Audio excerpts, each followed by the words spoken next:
prix du leadership, depuis qu'il existe, a récompensé des personnalités tout à fait remarquables.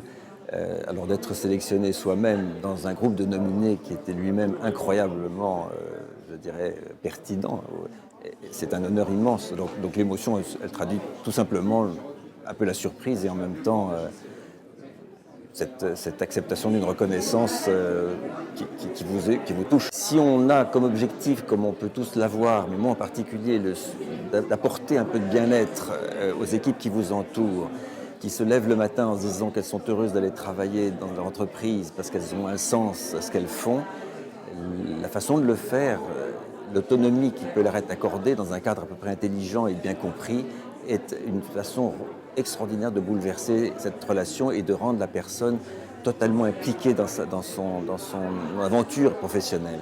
Transformer la relation sociale dans l'entreprise, ça vaut la peine de s'en occuper, croyez-moi. Si vous arrivez à faire en sorte que les managers comprennent leur nouveau rôle, c'est-à-dire de responsable hiérarchique, ils passent à responsable développeur de la personne, pour ne pas dire coach, et bien à ce moment-là, tout change. Et le manager comprend que son rôle n'est pas de commander à l'instant, c'est d'aider à développer, former et promouvoir. Le jour où la personne a compris ce changement, l'entreprise se transforme.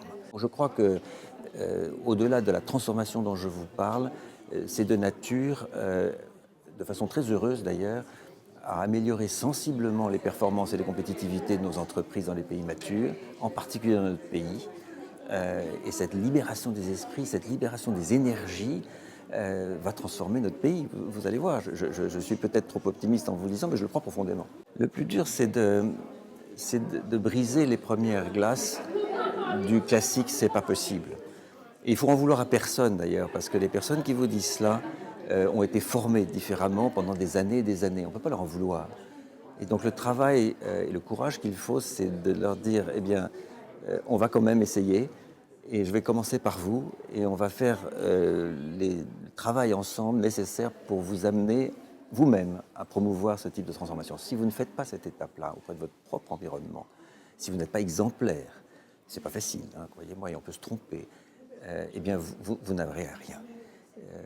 Ne rêvons pas, le leadership dans cette affaire-là, ça consiste à montrer la voie, essayer d'être exemplaire et de tout faire pour que votre environnement proche propage votre sens.